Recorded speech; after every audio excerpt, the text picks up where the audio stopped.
Assalamualaikum warahmatullahi wabarakatuh. Saya Milan A1H1200888. Di sini saya akan memaparkan materi dari bab 1 sampai bab 4. Langsung saja bab 1, hakikat manusia dan pengembangannya. Sifat hakikat manusia. Sifat hakikat manusia adalah fitur-fitur yang berkarakteristik yang secara prinsipal membedakan manusia dan hewan.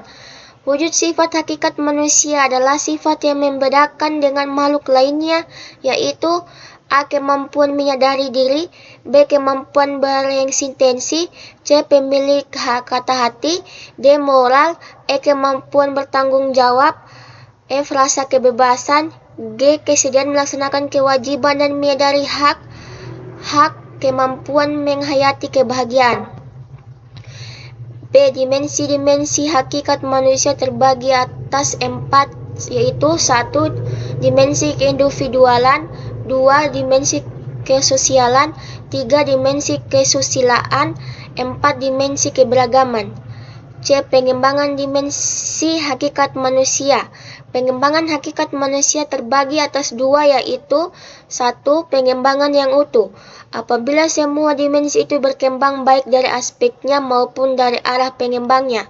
2. Pengembangan yang tidak utuh. Apabila hanya salah satu atau sebagian dari dimensi yang berkembang.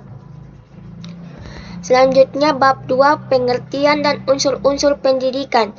A. Pengertian pendidikan. Pendidikan adalah proses pembelajaran, pengetahuan, keterampilan, serta kebiasaan yang dilakukan suatu individu dari suatu generasi ke generasi lainnya. B. Unsur-unsur pendidikan terbagi atas 7, yaitu 1. Peserta didik, 2. Pendidik, 3. Interaksi edukatif, 4. Tujuan pendidikan, 5. Materi pendidikan, 6. Alat dan metode, 7. Lingkungan pendidikan. C. Pendidikan sebagai sistem. Pendidikan dikatakan sebagai proses yang sistematis karena dilaksanakan secara prosedural, bertahap, dan berarah.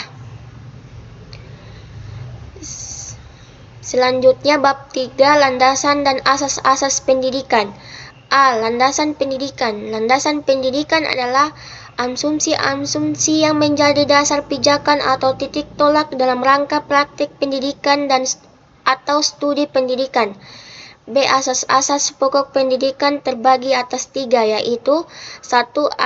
Asas Tuturi Handayani, 2. Asas belajar sepanjang hayat, 3. Asas kemandirian dalam belajar. Terakhir, bab 4, perkiraan dan antisipasi terhadap masyarakat masa depan. A. Kecenderungan globalisasi. Globalisasi bermakna bumi sebagai satu kesatuan tanpa batas, transparan, saling ketergantungan antara bangsa dunia.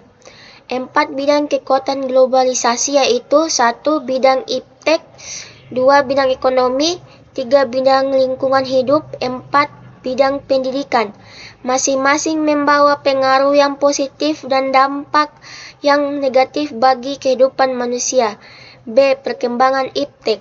Perkembangan dan pemanfaatan iptek yaitu 1.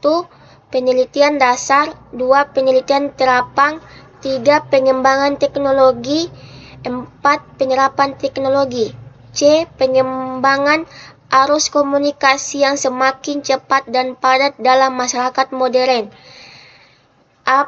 Penggunaan stalis dalam sebagai perangkat komunikasi, misalnya unit belajar jarak jauh. B. Ketersediaan layanan internet yang menambah sampai ke pelosok daerah, alat komunikasi yang semakin canggih, misalnya HP atau laptop. D. Tuntunan bagi masyarakat masa depan. Pentingnya mengembangkan hal bagi peserta didik, yaitu 1. Kemampuan mengantisipasi pengembangan berdasarkan ilmu pengetahuan, 2. Kemampuan dan sikap untuk mengerti dan mengatasi situasi, 3. Kemampuan mengakomodasi utamanya perkembangan iptek serta perubahan yang diakibatnya, 4. Kemampuan merentasi utamanya kemampuan seleksi filter terhadap antara informasi yang mempengaruhinya.